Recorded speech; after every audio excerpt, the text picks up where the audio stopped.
আমার আল্লাহ পাক রব্বুল আমিন তাকে পুরোপুরি পবিত্র করে দিবেন। এ বন্ধু,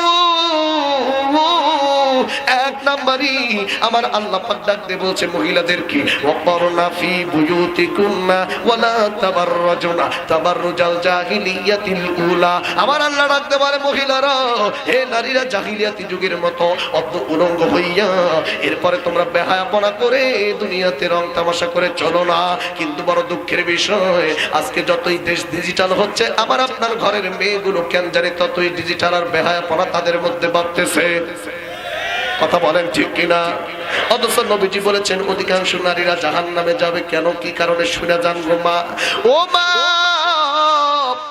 বুখারীর বর্ণনায় বলছি গো মা, আল্লাহ নবীজি একদিন মিরাজে যখন যাবেন, বুরাকে করে জিবরাইলের মাধ্যমে আমার বাইরা বন্ধুরে রওনা দিয়েছে।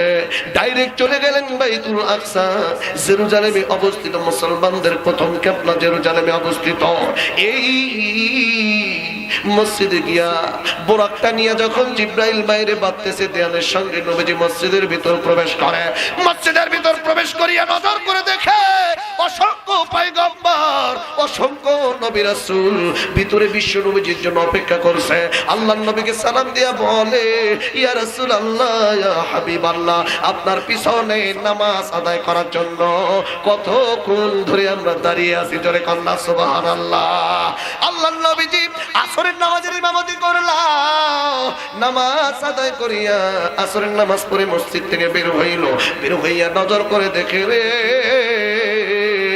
জিবরাইল হাত দুইটা এমন করে দিয়েছে, আর জিবরাইলের দুই হাতের মধ্যে দুইটা গ্লাস দেখা যায়। একটা হাতে, ডান হাতে সাদা একটা শরবতের গ্লাস, বাম হাতের মধ্যে লাল রঙের শরবতের গ্লাস। দুইটা গ্লাস নিয়ে জিবরাইল দাঁড়ায় আছে।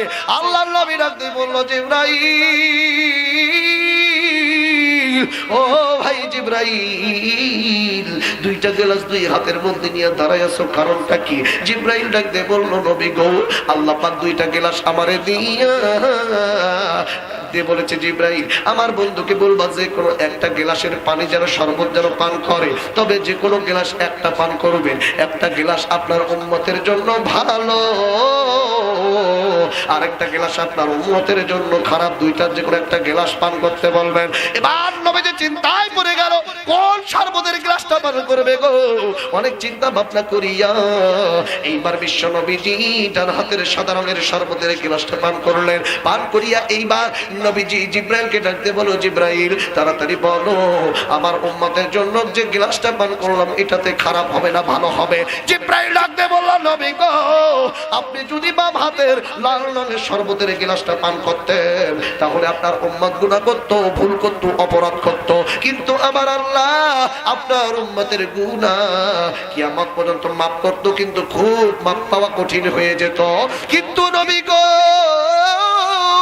আপনি ডান হাতে শরবত পান করেছেন, এই জন্য আমার আল্লাহ বলেছে নবী মুহাম্মদ সাল্লাল্লাহু আলাইহি ওয়াসাল্লামের উম্মত সম্পর্কে, আপনার উম্মতেরা যতই গুনাহ করুক, যত বড় গুনাহ করুক, গুনাহ করে যদি একটা বার নিজের ভুল বুঝতে পারে, পাহাড় সমতুল্য গুনাহ করে, আসমান সমতুল্য যদি গুনাহ করে, পুরা আসমানের নিচের জমিন ভরা গুনাহ করে, এরপর যদি ভুল বুঝতে পারিয়া তওবা করিয়া আল্লাহর কাছে একটা বার যদি মায়ের শরিয়া আর রহমার রহিমিন বলে একটা বার ডাক দিয়া দুটি চোখের পানি ছেড়ে দিয়ে যদি কান্না করতে পারে, আপনার উম্মতের চোখের পানি নাকের ডগায় আসার পূর্বে আমার আল্লাহ আপনার উম্মতের জীবনের সব গুনাহগুলোকে মাফ করে দিবে।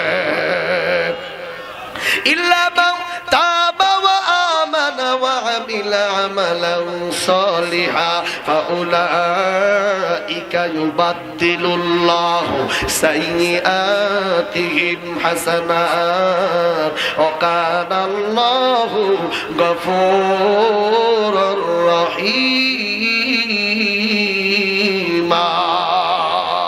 আল্লাহ বলল, ইবাদদিলুল্লাহু বদল করা হবে সাইয়্যাতিহিম, তার পাপগুলো হাসানাত নেকি দ্বারা। আল্লাহ বলল, তার জীবনের যত গুনাহ আছে সে যদি খালেদ দিয়ে তওবা করে মাপ চাইতে পারে, আমার আল্লাহ বান্দার জীবনের সমস্ত গুনাহগুলো মাফ করে দিয়া ওই গুনার পরিবর্তে আমার আল্লাহ নেকি দ্বারা পূর্ণ করে দিবে। জোরে কান সুবহানাল্লাহ। এইবার নবীজি চলে গেল। আমার ভাইরা, আমার বন্ধুগণ, সাত আসমান পাড়ি দিয়া ডাইরেক্ট আরশে আজিমে উঠা গেল। আল্লাহ রাব্বুল আলামিন বিশ্ব নবীজির সঙ্গে দিদার করলো, সাক্ষাৎ করিয়া আল্লাহ ডাকতে বলল, নবীজি আপনি তাড়াতাড়ি চলে যান, জান্নাত জাহান্নাম ঘুরে আমি যে জান্নাতের নিয়ামতগুলো বানাইছি দেখবেন, এরপরে আমি যে জাহান্নামের শাস্তিগুলো দিছি এর বর্ণনা দেখে আসে। নবীজি এইবার জান্নাত ঘুরলো, জাহান্নাম ঘুরতেছে, কিন্তু অবাক ঘটনা, আমার